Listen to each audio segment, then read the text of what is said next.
Welcome back to Cheche, the program where opinion counts. Today's guests are George Morara, the Vice Chair of the KNHRC, and Police Service Spokesman, Senior Superintendent Charles Owino.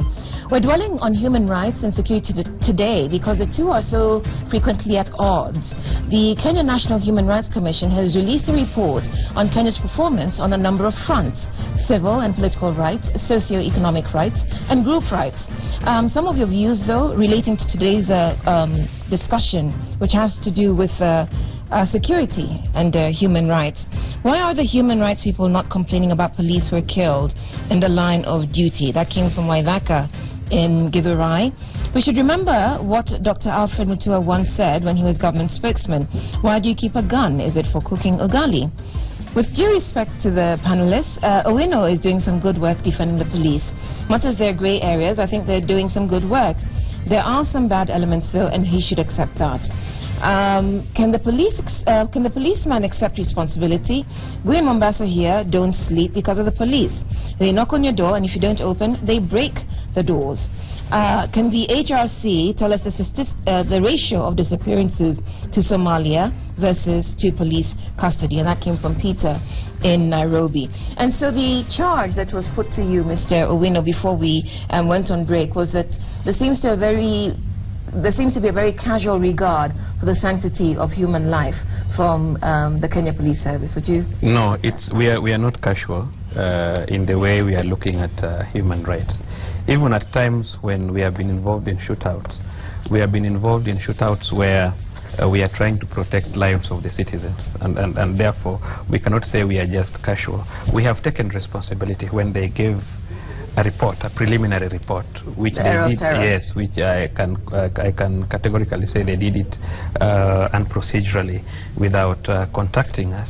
But we took responsibility, and you will respond. We took responsibility and we wrote to them, and I think we are now almost on the same page, going to look at each and every case by case, and ensure that things are done in the right procedure. And I said initially that these are gentlemen earning from the consolidated fund, and they are government officers. So we don't need to hit at one another. What we need to do is to look at formula of saving our country. Because even radicalization, for example, when you make a statement and say police are targeting Muslim youths, that statement alone, it radicalizes. It helps it radicalizes any other Muslim youth that rarely listens to it. And when it comes to issues like, for example, disappearances, it is important that we note that it is true that we have quite a number of disappearances that are taking place, people going to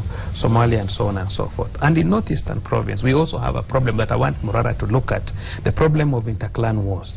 We need to look at it very clearly. We have lost very large number of persons through interclan wars, and we would want the National Commission on Human Rights to engage us more in discussion, so that we can look at human rights not just on the basis of a person who has been killed trying to kill a citizen or a civilian, but also other basics. For example, when you come to a police station, you find that the status of our cells and so on and so good may not be perfect. And I want such like issues to be discussed, because Samimo, if we arrest you today and we take you to a cell that you cannot even get a proper sanitary, and that is why the Inspector General has come up with a system where we are renovating police stations, we are painting police stations. We want those kind of rights to be looked into. For example, another thing that happened last week, if I move out of the issue of the gun and the bullet, we have had situations where people have to be arrested. You are arrested at Nyayo roundabout, you have to be taken to the police station, and you are going to work or a meeting. You have to stay there you have to go to court, you have to wait for the magistrate up to 1. Those are things that were affecting into rights of individuals. And that is why we have come up with those regulations with the help of the Office of the Chief Justice, where people are going to, yes, we can just give you a notice to attend court and so on. No, I'm just giving an elaborate to show you that we are sensitive to rights of individuals. And lastly, it is important that we all understand that even as policemen, we also need that protection. Even in my own capacity, even when I'm driving from town to this place, I also need security. I'm human. Even at home, I also need security. But what we are looking at is we need to be very objective in our discussions and accusations. We cannot be perfect. One, we are a large family, over 100,000 police officers in the country. And as a family, even if you are born with your father is a bishop and your mother is a what? Yes, I can tell you. You will always find one person who can make a mistake. And we don't want to defend But how responsive are you to inquiries or issues when they are raised about the performance of the police officers? I say that because I've seen our colleagues even in the media have carried reports that are very devastating on your work. Yes. And I refer to the story that was done by Muhammad Ali for Al Jazeera. He had very graphic details of the killings of some people. Yes. And they attempted to reach the police for their side or explanation, and the stonewall, no response. But when we hear you here, things are really good. But when we try to seek you out through the normal processes of news processing, there's a dead end. How come? Makali, I don't want to use the other term I used. You have always called me. Yes, sir, you and I can, you know. No, you have always but when there's a story that a reporter is working on, such as Muhammad Ali was doing, and he had graphic details of what was wrong, this admission that, look, this might have been wrong, doesn't... Let me tell you the mistake. What usually occurs. A person comes to you, like people making those features, then you ask them a very simple question. Can I be in a position to see what you have gathered so that I can respond? He just tells you, no, what is your response? Without you seeing what he has collected and what he has. Because sometimes, for example, the shooting of those two boys who are allegedly from Egerton in town. At Globe. Yes, in town. We have seen very funny incidences. People even differ. And then you find somebody sends a message and says, this car number, this is carrying criminals, or this person is this. So if an officer who by bad luck goes to that scene is not very sensitive, he can find himself making a mistake in what he has done. And then you find that, like for example, that case of the two boys, even the time he was coming, the Independent Police Oversight Authority, through our IAU, the Internal Mechanism on Investigations, had already compiled a file and taken to the DPP on this particular case. And you can see they are even indicting us for preservation of bodies in the mortuary, which we don't do. Yes. So what we are saying is we need to be... Well, it wasn't the preservation, it was the handling of the bodies. The body was dropped in the mortuary, making it difficult even for forensic work to be done. Fine. I would discuss that later. But what I was saying, basically, if you look at it, fine, they talked about the way the body was handled. They talked about... but basically what they were talking about was preservation, in the sense that... the handling of the body, but also the recording of the incident. Yes. Because remember, in one incident you had incident and then incidents of shooting. Yes. So it wasn't properly recorded. Yes. So anyway, fine. So what I'm saying is that we really need to come up with that, because we need to make our country perfect. Okay. In everything that we do. But say for families who have this sort of experience, for the families of the two young men, because on the mobile video we also saw plainclothes policemen go and fire on the bodies. Yes, let me tell you. So what do we do with that? What happens? What happens with that? Like now, if you look at, and I would want you to find out from IPOA what they have done and how far they have gone. If you become erratic and you go shoot a dead body, for example, that is very immoral. And it's just that I'm not carrying. We're not even sure if he was dead. I can even next time I'll be able to carry for you the number of officers that have been dismissed from the service and many reasons as to why that has happened, so that you can see that we react to some of these things. What happens is that even sometimes as a boss, if you actually don't capture a particular incident on how it took place, and an officer is aware that he has committed an offense, he would not tell you the truth. Yes. So you would need other people who are present to be able to tell you the truth. But we have that mobile video. Yes, but that's why I'm telling you that has been managed. That particular incident, and there might be an allegation of planting of evidence. Yes, that particular incident has been managed. And if the chairman was here, I know he would not be happy with me, the chairman IPOA, for discussing a matter that may be under investigations and so on. So I would say we shelve it because I know there's something they've done about it. Let me just ask you a direct one. I mean, we are talking about, you show us cases where, you know, somebody has, and we're discussing one, a case of clear police sees excessive force. Yes. You admit that there are cases like those which the police also have recorded or have come across. Yes, and we have even... And I just want you to, for example, acknowledge with an example, because those are in your custody. Or, for example, in one case we found this, and this is what we did. Because families that suffer that kind of injustice would like to see the humane side of the police. Like, did you go to the family and say, look, we were sorry, this happened in the case of whatever, and we take responsibility? Have you done anything like that? No, what is there is that we have a number of cases where officers have been arrested and charged in court for having killed particular individuals unlawfully. Even the case that has always come up getting highlighted, the one in Kwale, which is pending before court, the young girl who was shot. And you know, again, I will be accused for discussing a matter before court. But that's an example of a case. And that one IPOA came in. And many a times... But what do you do as police? You see, I'm looking at the human face of your service. People are complaining because when people get killed, okay, fine, you admit that. Can I rephrase the question for you? You have this independent body, unit rather, that looks into these cases. But beyond the administrative process of inquiring into what happened, is there some sort of complementary process where you go and engage the families? I can't say that for sure. We have very few incidences where you find officers have gone to console with families when incidents occur.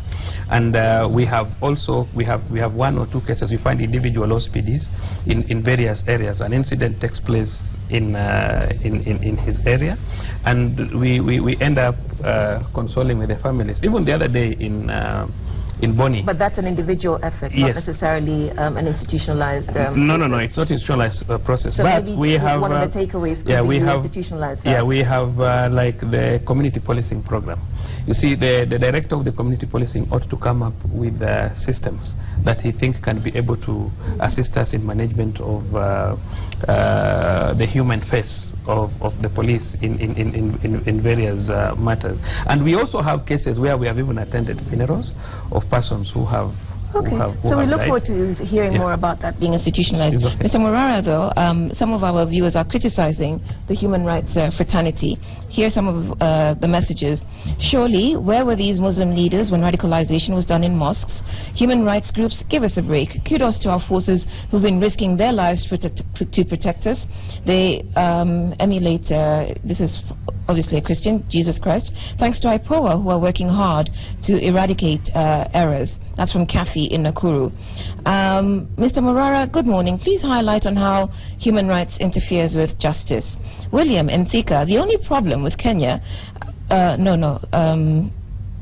William is taking issue with all of us thinking that no one's accepting any fault. But those, yes, when Mungiki kills, human rights are silent. When police kill Mungiki, human rights make the loudest noise.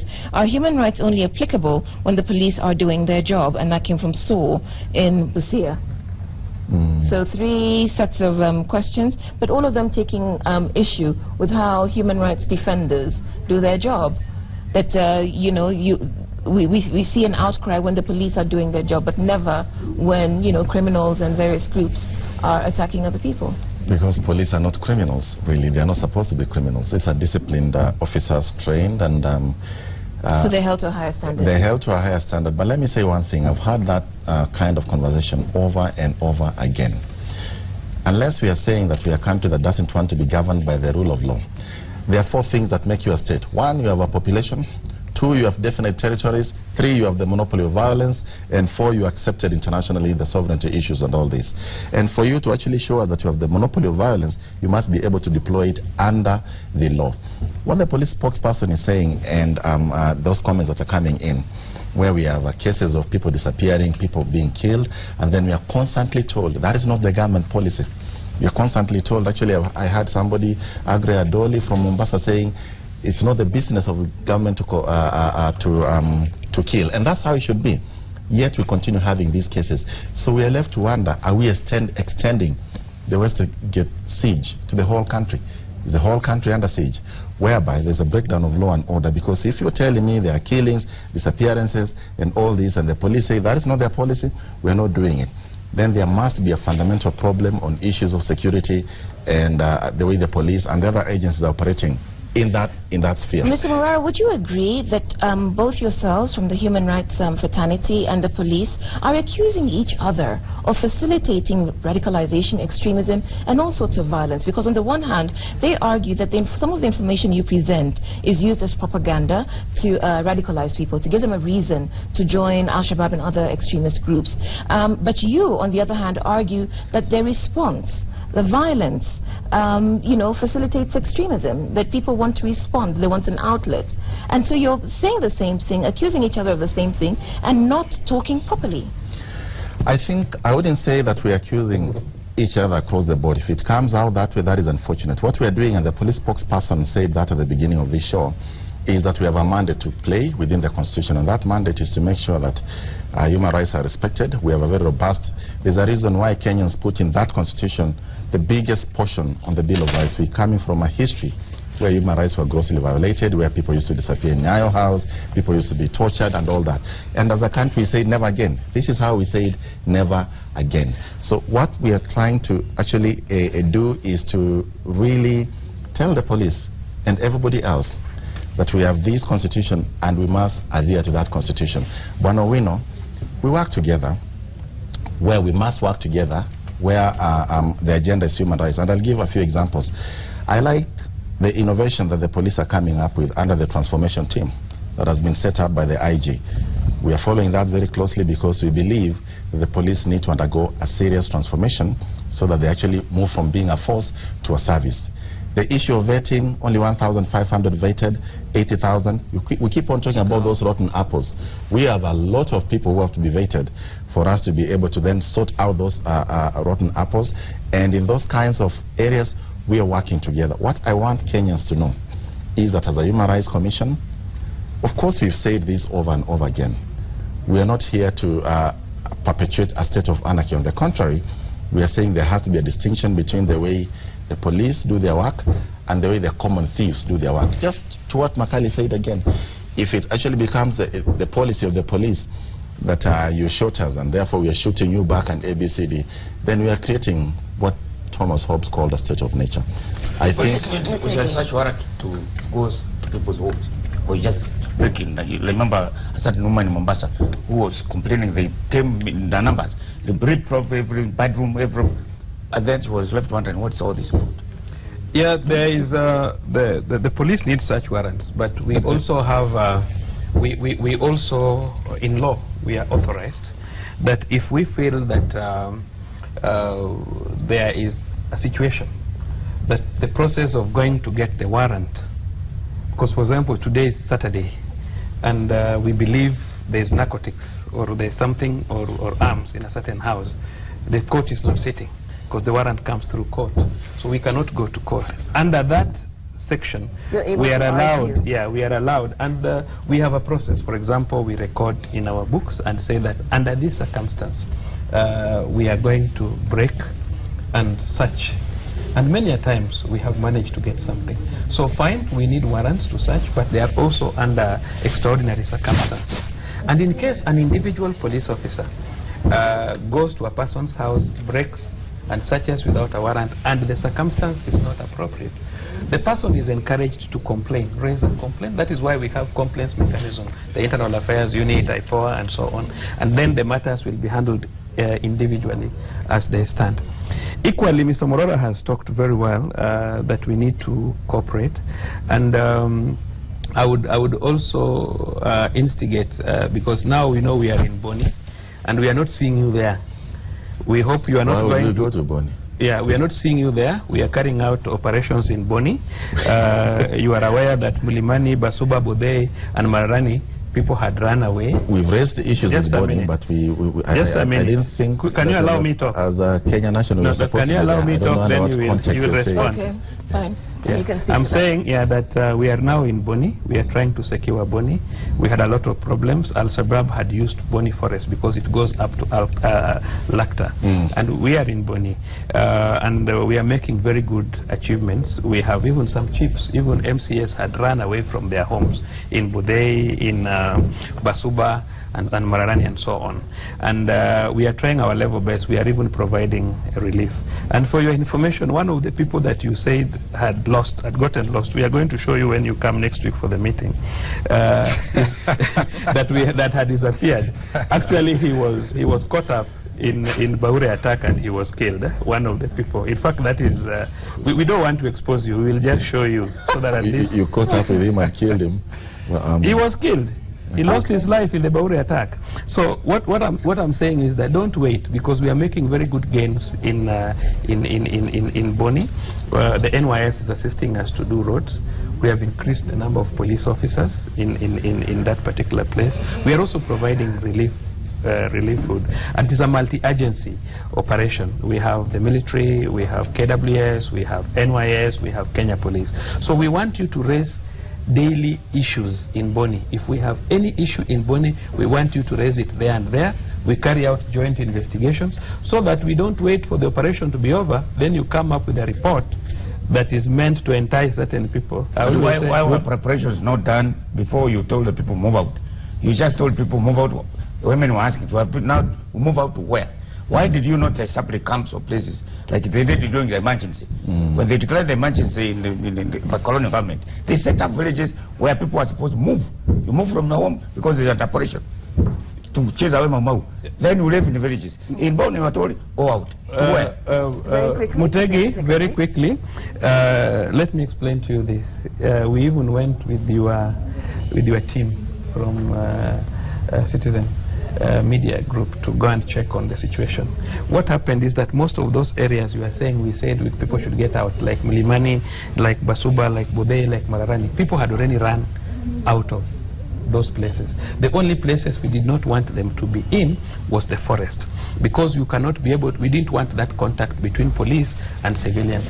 And when we were moving them from the forest, we had made a pre-arrangement that areas that we have covered in the forest, we allow them to graze, because they are also given security buffer to ensure that they are secure from being killed. So it is not true that any person was displaced. And persons who could not, we have given a subsidy of relief food in those areas. Okay. Yeah. Thank you. This is Cheche. We're live on Citizen TV. Give us your thoughts about what we can do to reduce the tensions between